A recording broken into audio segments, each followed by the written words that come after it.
नमस्ते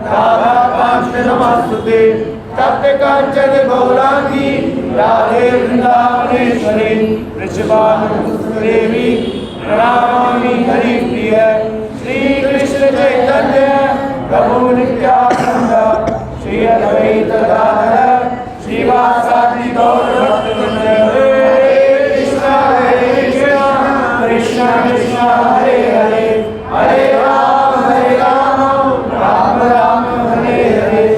विष्णुपदाय कृष्णपृष्ठाय भूतले श्रीमते मधुसूदनाय वार्तचेतिनामिने नमस्ते मधुसूदनाय भक्तिपादपर्यायते दुर्लभ कृष्ण भक्ति में अति सरल कावड़। हरे कृष्णा कृष्ण कृष्ण हरे हरे हरे राम। हम यहाँ पे श्री उड़िया बाबा के उपदेश सुन रहे हैं। एक जगह उड़िया बाबा लिख रहे हैं, ब्रज में मुझे एक महात्मा मिले थे, उन्होंने मुझे भक्तों के कुछ लक्षण बताए हैं। वे लक्षण कुछ इस प्रकार हैं। पहला, सबसे दीन भाव से बर्ताव करें। शिरादे बोले पहला लक्षण बता। ये आखिरी भी दे सकते थे, तीसरा भी दे सकते थे, पांचवा, यानी भक्त की पहली क्वालिटी यहाँ बताई गई क्या? दीन। जो कल ही हम समझ रहे थे इस बात को कि विद्या विनय प्रदान करती है। आध्यात्मिक शिक्षा आपको विनयशील बनाती है। लौकिक शिक्षा अहंकार का उपज करती है। शिरादे बोलो। क्योंकि जितने लेवल लगते हैं, डिग्री के जितने पेपर्स बढ़ते हैं, व्यक्ति का उतना अहम पुष्ट होता है।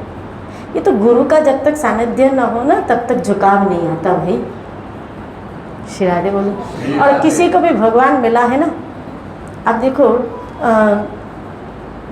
आपने देखा होगा जब जैसे कल बहुत तेज़ तूफान आया, तो जब तेज़ तूफान आता है ना, तेज़ तूफान, तो छोटी छोटी जो घास होती है ना खेतों में, ऐसे छोटी छोटी जो घास होती है ना, तो जब तेज़ तूफान आता है तो वो घास क्या करती है? खाली हिलती है यहाँ से वहाँ। और कभी कभी वो हवा के झोंके जो घास के ऊपर मिट्टी होती है ना, उसको हटा भी देते है कि नहीं? वो हिलती है इधर से उधर, इधर से उधर, इधर से उधर, लेकिन गिरती नहीं है। शिरारे हिलती है लेकिन गिरती नहीं है, क्योंकि वो छोटा है। लेकिन ऐसे तूफानों में कभी कभी देखा गया, बड़ी बड़ी चट्टानें, बड़े बड़े वृक्ष भी गिर जाते हैं। शिरादे बोलो। वृक्ष कितना बड़ा, कितना ऊंचा, घास के मुकाबले तो बहुत बड़ा है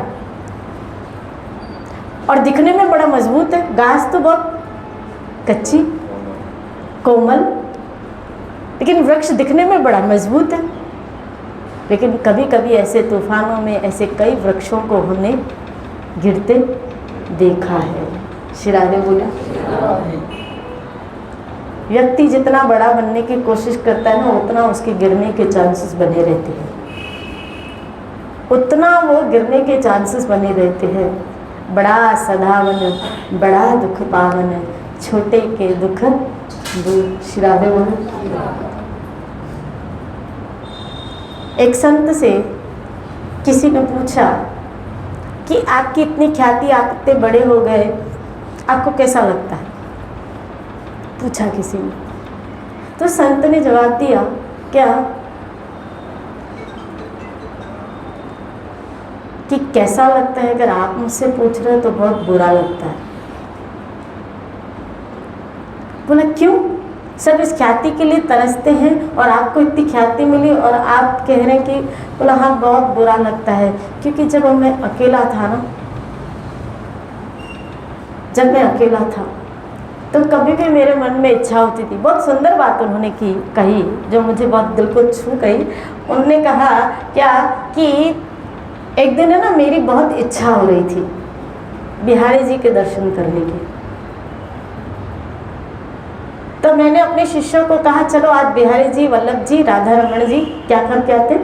दर्शन करके आते। बोला नहीं, आज नहीं चल सकते, ऐसे आप नहीं चल सकते। बोला क्यों?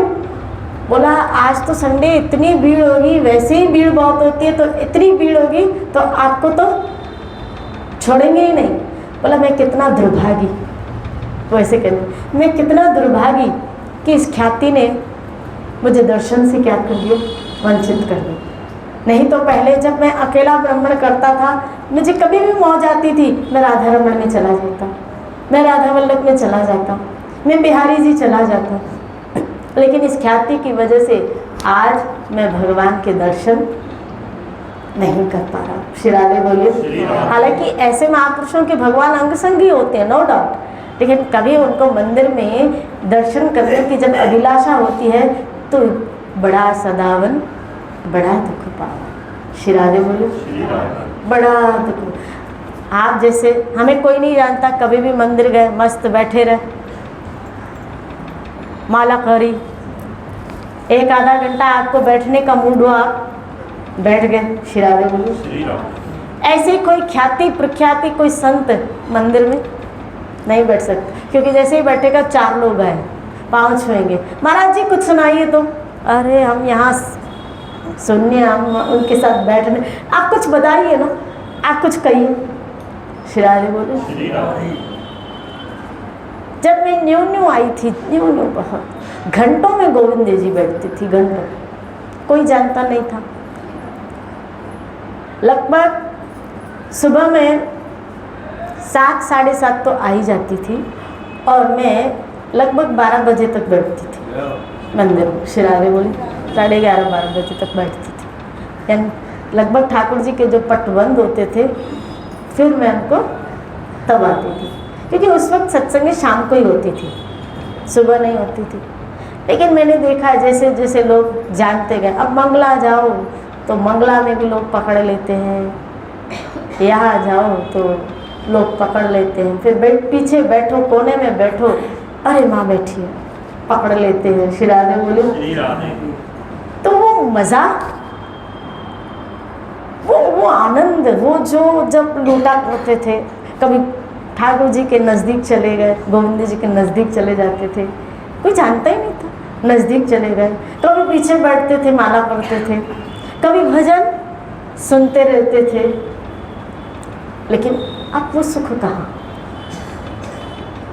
अब वो सुख कहाँ। श्री राधे बोले। क्योंकि यहाँ थोड़ी देर आधा घंटा भी बैठो तो देखा है कुछ लोग आके बैठ जाते हैं, क्या फिर वही, फिर सोचते हैं इससे अच्छा अपने घर में बैठ के भजन करो। श्री राधे बोले। बोलो ना श्री राधे।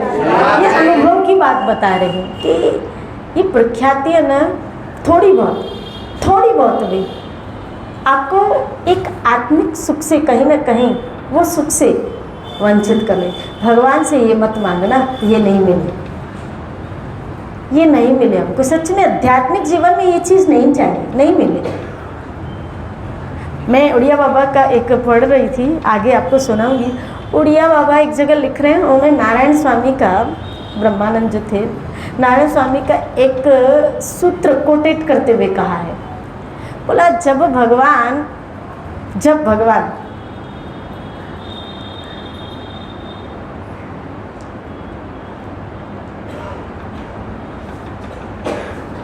कोप करते हैं, कोप, ऐसा शब्द में जब बोलो तो ये दोहा मैं आपको सुनाऊं, उनका ये दोहा है, बोले जब भगवान कोप बरसाते हैं, कोप समझते हो मतलब प्रकोप नहीं होता, उनका एक ये दोहा है ब्रह्मानंद जी का, बहुत सुंदर है, बहुत समझने का है।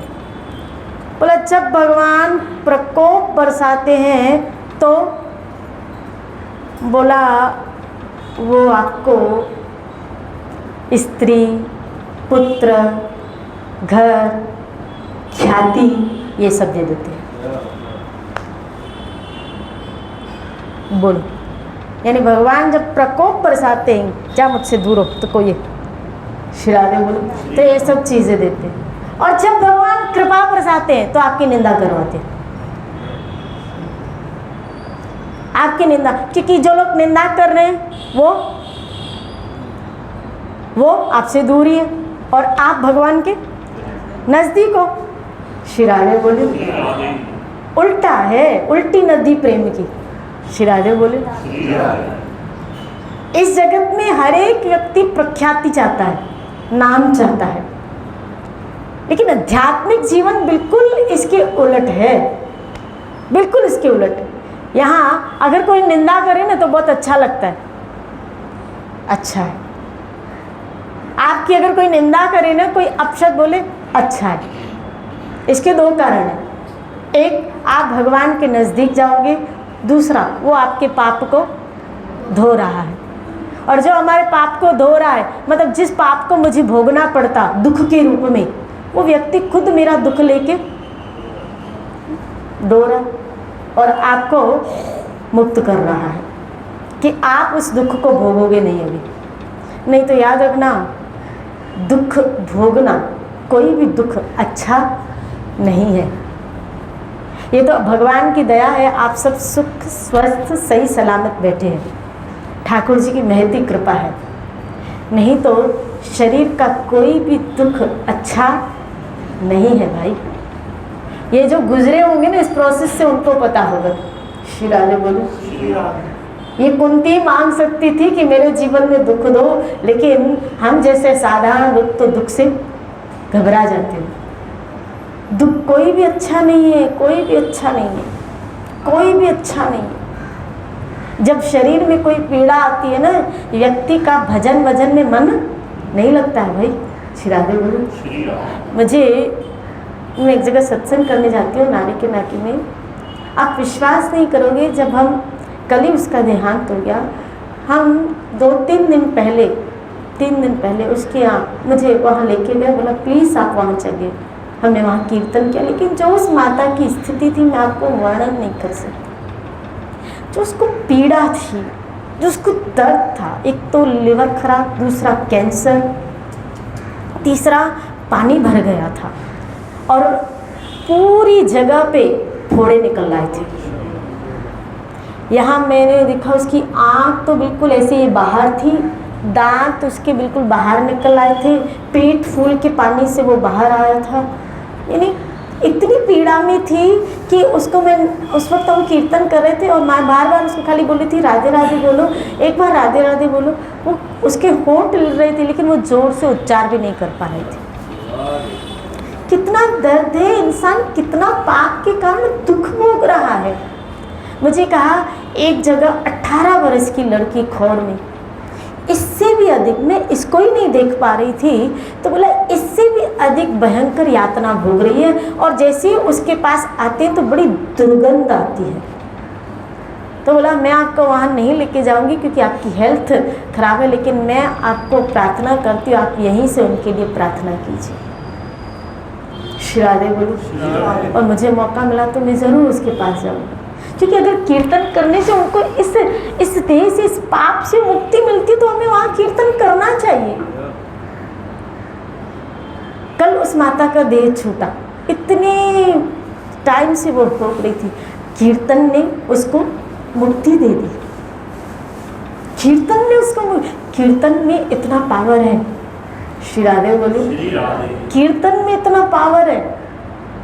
सामूहिक जब भक्त वृंद जाते हैं ना और उस जगह पे कीर्तन करते हैं तो वो जीवात्मा जो अपने पाप के कारण दुख भोग रही होती है उससे उसका बचाव हो जाता है। अरे हमारे शरीर में कोई दुख तकलीफ आती है तो कितनी पीड़ा होती है, तो ये सहानुभूति तो किसी के लिए रखो आप कि भगवान सबको क्षमा करे, सबको माफ़ी दे, सबको उनके कर्मों से क्या मिल जाए, माफ़ी मिल जाए। श्री राधे बोल। एक संत तो यहाँ तक कहते हैं क्या, हे प्रभु मैं अकेला नरक भोग लूँगा, मैं अकेला नरक चला जाऊँगा, अकेला मुझे भोगना पड़ेगा ना, लेकिन इन सबों को छोड़ दो, इन सबों को रिहा कर दो। श्री राधे बोल। यहाँ हर एक व्यक्ति दुख से बांटता है, लेकिन संत का कोई कर्म नहीं है, लेकिन वो जीवों को दुख देख के दुखी हो रहा है और उनके दुख निवारण के लिए वो अथक प्रयास कर रहा है। कितनी बड़ी कृपा इन संतों की। श्री राधे बोल। इसीलिए कहा विनय, पहला गुण क्या आना चाहिए भक्त में, विनय, नम्रता। दीन बन के रहे। श्री राधे बोले। कभी कभी कई लोग मुझे कहते हैं हाँ दीन बन के रहेंगे तो लोग तो हमको खा जाएंगे, हमें दबोच लेंगे, हमें खा जाएंगे, हमारे सर पे बोलो नाचेंगे, चढ़ जाएंगे। श्री राधे बोले चढ़ जाने से तो क्या फर्क पड़ता है, क्या फर्क पड़ता है। सताएंगे, दुख देंगे, आपको कष्ट देंगे, लेकिन वो परमात्मा तो आपको देख रहा है, वो ईश्वर तो आपको देख रहा है। श्री राधे बोले। लेकिन क्यों? क्योंकि हमारे अंदर जो यहाँ बताया क्या, एक भक्त के अंदर सहनशीलता, जब तक आपके अंदर ये पावर नहीं आएगा, आप किसी का भी, भले आप निर्दोष हैं। कौन सा हरिदास महाराज का दोष था मुझे बता कि उनको कोड़े मारे जा रहे थे। ये मैं साधारण लोगों की बात नहीं बता रही, ये भक्त की बात बता रही कि भक्त की क्वालिटी क्या होती है। साधारण व्यक्ति ये डिबेट कर सकता है कि मैं क्यों सहन करूं, लेकिन भक्त नहीं। भक्त के पास एक ही ऑप्शन होता है, क्या? मुझे ही सहन करना है। साधारण व्यक्ति ये कह सकता है मैं क्यों करूं जब मेरा कोई दोष नहीं है तो, और उसका कुछ तो मैं रिवर्ट दूंगा या दूंगी। श्री राधे बोले। लेकिन एक भक्त नहीं, भक्त के मन से तो फिर भी यहाँ यही एक जगह आया क्या, कि तुम्हारे साथ कितना ही कोई दुर्व्यवहार करे, लेकिन उसके पश्चात भी भक्त होने के नाते तुम उसके साथ, अरे ऐसे ही थोड़ी भगवान के प्यारे बनते हैं, ऐसे ही थोड़ी भगवान का कोई प्यारा बनता है। श्री राधे बोलिए, श्री राधे बोलिए। तो फिर आप कहेंगे तो फिर भक्त को सुख क्या है, खाली सहन ही करना है, इसको सुख क्या है, ये संसार का खाली जहर के घूंट बोलो पीता जाए, यानी संसार में रहे तब भी दुखी, और भगवान के पास आए और उसके बाद भी संसार का क्या करें, सहन करें। देखो अगर आप संसार का सहन करोगे ना तो भगवान का प्यार पाओगे, और यही हमारे लिए सबसे बड़ा सुख है। श्री राधे बोले। अगर प्रहलाद अपने पिता की प्रताड़ना सहन कर रहा था तो भगवान की कृपा को, भगवान के प्यार को पा रहा था, और यही उसके लिए जीत थी। क्या? कि भले संसार से उसको दुख मिलता है, लेकिन भगवान से तो उसको प्यार मिल रहा है। श्री राधे बोले। और देखो भाई एक बात कहूँ, बुरा मत मानना, इस संसार को बोले तुम कितना भी खुश करोगे, ये राजी होने वाला, ये खुश होने वाले नहीं। श्री राधे बोले। ये खुश होने वाले नहीं है। अंतोगत्वा हमको भी हथियार डालने पड़ते हैं कि भाई कितना करें, कहाँ तक करें, किस हद तक करें। कोई लॉन्ग टाइम तक आपको खुश नहीं रख सकता, नहीं रख सकता, नहीं रख सकता। श्री राधे बोलो। हर एक की कैपेसिटी होती है। एक मेरा ठाकुर है जिसकी कोई कैपेसिटी नहीं है, अनलिमिटेड, अनलिमिटेड। इसीलिए तो मैं कहती हूँ भगवान जब भी करता है, जब भी करता है, जो भी करता है अनलिमिटेड, उसकी उसकी उसकी था नहीं, वो अनलिमिटेड करता है। आप देखो उसने नदियाँ बनाई, झरने बनाए, पहाड़ बनाए, आकाश बनाया, समुद्र बनाया। आप देखो क्या उसकी सत्ता को, क्या उसकी लिमिटेशन को आप काउंट कर सकते हो? क्या एक नदी की धारा जो हिमालय से निकल रही है उसकी लिमिटेशन को आप काउंट कर सकते हो? कितना जल है, कितना है? श्री राधे बोली अनलिमिटेड। वो जब भी करता है बिल्कुल फोर्स से और अनलिमिटेड, और भक्त की मांग भी नहीं होती है उससे कहीं। सुदामा ने जब कृष्ण के पास आए तो सुदामा मन में यही सोच के आए थे कि मैं इतना मांगूंगा कि मेरे परिवार का खाली भरण पोषण हो जाए। उसके मन में था कि इतना ठाकुर से बोलूँगा कि खाली मेरे परिवार का 2 बच्चे, मेरी पत्नी, उनका भरण पोषण हो जाए। सोच उतनी ही थी। श्री राधे बोली है कि नहीं? लेकिन ठाकुर की सोच उतनी नहीं थी।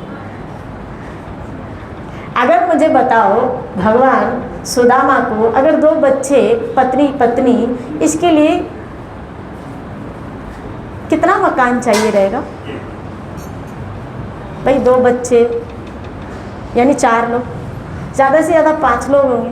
5 लोगों के लिए एक मकान कितना चाहिए रहेगा? 3 कमरे। 5 लोग हैं तो 5 कमरे, चलो 5 कमरे श्री राधे बोलो। लेकिन भगवान ने तो पूरी सुदामा पूरी यानी एक पूरा नगर दे दिया। ध्रुव अकेले व्यक्ति के लिए कितनी जगह चाहिए? तो भगवान एक कमरा दे सकते थे, लोक दे दिया पूरा। अरे एक कमरे के लिए प्रभु, एक व्यक्ति के लिए तो एक कमरा ही सही है, काफी है, एक छोटी सी कुटिया श्री राधे बोलिए। और अगर आप इतना भी तो क्या, ज़्यादा से ज़्यादा 2 रूम हॉल एक व्यक्ति के लिए। लेकिन ध्रुव लोक आप समझ सकते हो श्री राधे बोलिए। मैं समझा रही हूँ कि वो उसकी कृपा अनकाउंटेबल है। यानी जब वो देने में आता है ना, जब वो भक्त को, ये उसका प्यार है कि वो काउंट करके नहीं देता है, गिन के नहीं देता है कि तूने मेरे लिए इतना किया तो मैं तेरे लिए इतना करूं। तूने एक तुलसी का पत्ता दिया, तुमने मेरे लिए 6 महीने भजन किया तो मैं इतना करूंगा। यानी उसकी जब कृपा बरसती है जी के ऊपर, अनकाउंटेबल, आप उसकी काउंटिंग नहीं कर पाओगे श्री राधे बोलिए। क्योंकि वो जब भी बनाता है इंसान की सोच से परे की बात है। उसने ब्रह्मांड बनाया, इंसान के सोच से परे की बात है श्री राधे बोलिए। जो भी उसने बनाया, खाली उसका ठंडे दिमाग से विचार करो कि जो भी मेरे मालिक ने बनाया, खाली उसका विचार भी करो तो आप उसकी तह तक नहीं जा पाओगे, आप उसकी गहराई तक नहीं जा पाओगे कि क्या क्या मेरे ठाकुर ने बनाया। यानी वो कितना ग्रेट, कितना महान। और जब अर्जुन 11वें अध्याय में देख रहा है, हिल गया, कांपने लगा अर्जुन कि जब भगवान उसको अपने विश्व रूप का दर्शन, कांपने लगा अर्जुन। क्या मैं तो क्या समझ रहा था और आप क्या क्या है प्रभु, मेरे हाथ पांव कांप रहे।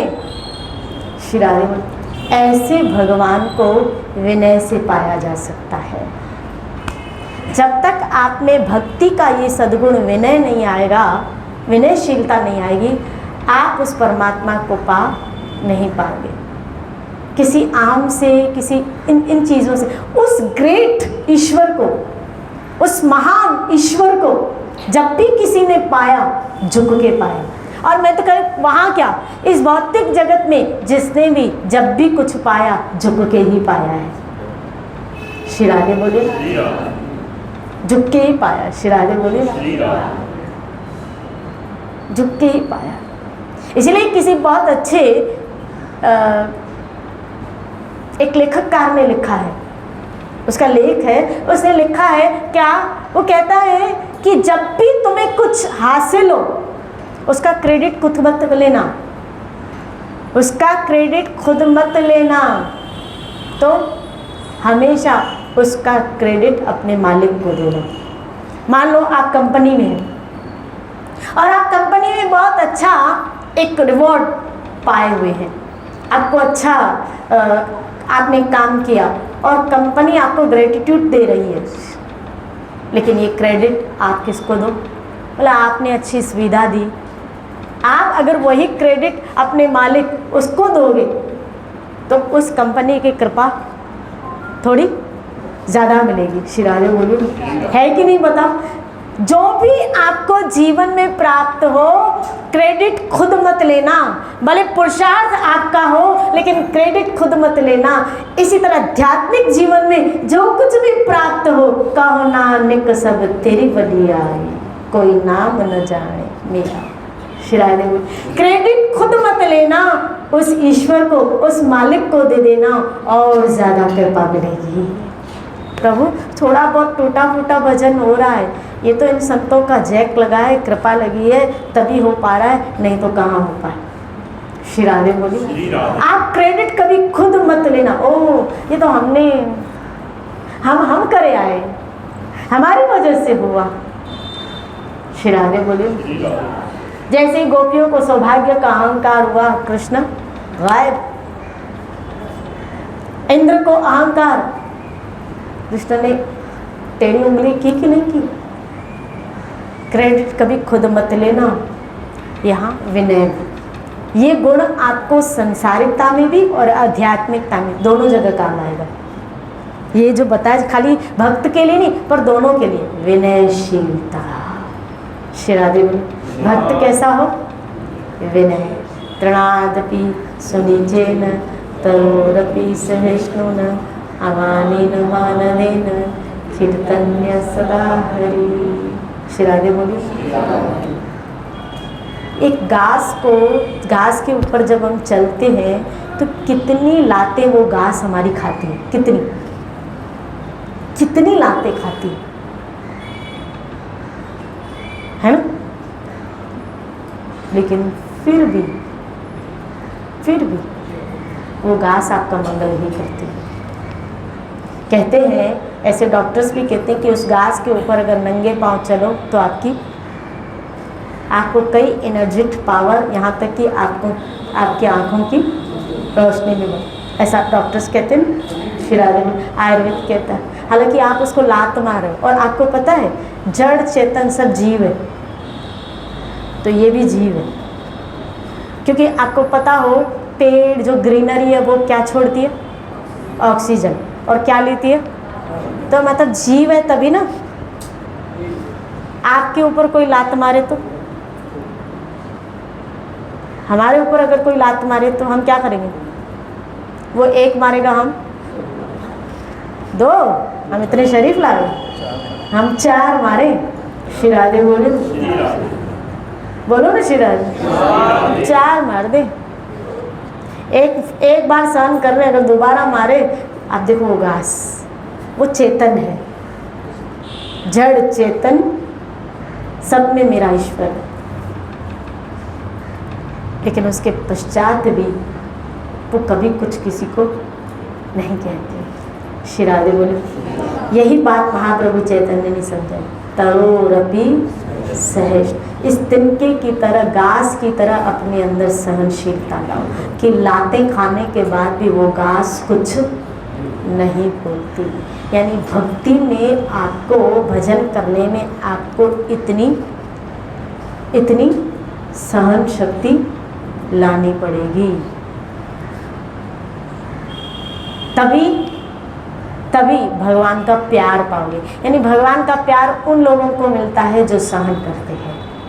सीधी बात। श्री राधे बोले भगवान का प्यार अब आप कहोगे जहाँ अधर्म हो रहा है, देखो कहाँ सहन नहीं करना चाहिए, ये भी बात खोपड़ी में बैठनी थी।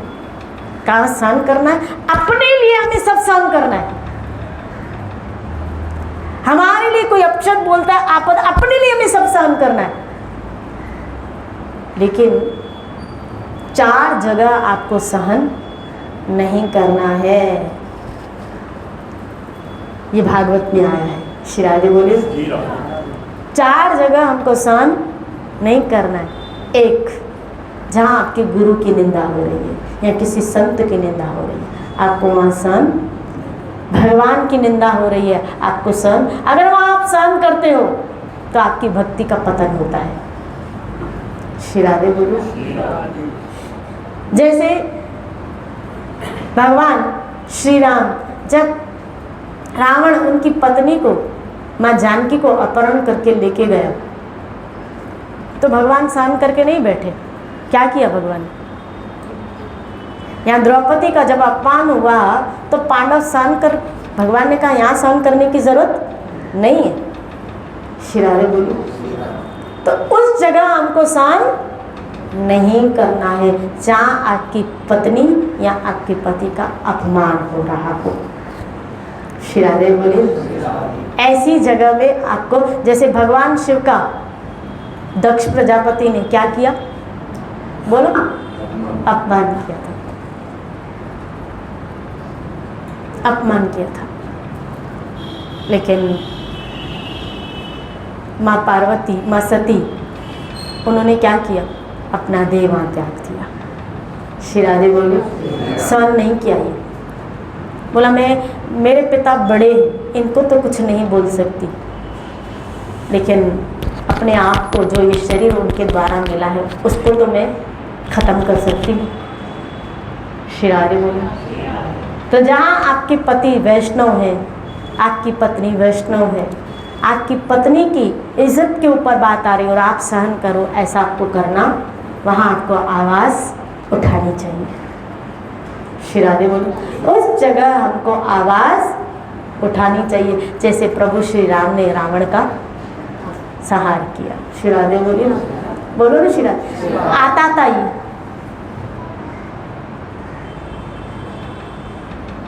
यहाँ जैसे गौ के ऊपर, यहाँ ऐसे, तीसरा बताया आताताई के ऊपर, जो आताताई लोग हैं, आतंकवादी। श्री राधे बोलिए। तो वहाँ भी आपको, जैसे हमारे सामने गौ हत्या हो रही है, उनके बाबा भगवान अपना कर्म बना रहा है, वहाँ आपको पाप लगेगा। आप देख रहे हो और आप आवाज़ नहीं उठा रहे। श्री राधे बोले। तो जहाँ अधर्म हो रहा है, आताताई है, वहाँ आपको आवाज़ उठानी चाहिए। श्री राधे बोले, उठानी चाहिए, उठानी चाहिए। श्री राधे बोलिए। जैसे मैं ब्रज में थी तो मुझे कुछ लोगों ने वहाँ बताया कि एक कई गौओं का समूह जो कटने जा रहा था, तो इनको जब पता चला तो बोला हम बाले बर्छे लेके वहाँ बीच मार्ग में खड़े हो गए और हमने उन यवनों को मार भगा और उन समस्त गौओं को बचा के गौशाला में, ऐसा करना चाहिए। श्री राधे बोलिए। अब आप कहेंगे अगर हम कमज़ोर हैं तो, जैसे अगर आप में से किसी ने मीराबाई का चरित्र पढ़ा हो, तो मीराबाई के चरित्र में आया है कि जब मीराबाई अपने पिता के घर से जा रही थी, आपको पता है उस वक्त राजपूतों का बहुत, और वो राजपूत कभी कभी क्या करते थे कि कई स्त्रियों को, जो भील जाति में, तो कई स्त्रियों को बलात् छीन के उनके गांवों से, पतियों के घर से, उनके घर से लेके जाते थे। ऐसा होता है, पहले के जो राजा महाराजा, कभी कभी ऐसा भी होता। श्री राधे बोल। तो जब मीरा जा रही थी तो रास्ते में उसको इस बात का जब पता चला, अब मीरा झांसी की रानी मीरा पता चला, तो उसी वक्त कुछ ऐसे राजपूत आए और उसके सामने कुछ स्त्रियों को, बच्चियों को लेके जाने लगे। जिन्होंने ये चरित्र पढ़ा होगा उनको पता होगा। उस वक्त मीरा राजपूतानी खड़ी हो जाती है और तलवार लेती है और उनके साथ युद्ध करती है। श्री राधे, और उनको भगाती है और उन स्त्रियों की, एक स्त्री होके उन स्त्रियों की क्या करती है, रक्षा करती है। श्री राधे बोलिए। और उनको उपदेश देती है, उनको समझाती है कि यहाँ तुम लोगों को आवाज़ उठानी चाहिए। बोलो ना श्री राधे। तो कहाँ हमको सहन करना है, कहाँ नहीं, इसका भी हमको अपने लिए, हमें भले सब सहन करना पड़े, लेकिन हमें जहाँ अधर्म हो रहा है वहाँ सहन नहीं करना है। श्री राधे। इसी चर्चा को लेते हुए कल चलेंगे। खूब भजन करो, अपने जीवन को धन्य करो। श्री राधे। जय जय श्री राम। निलाई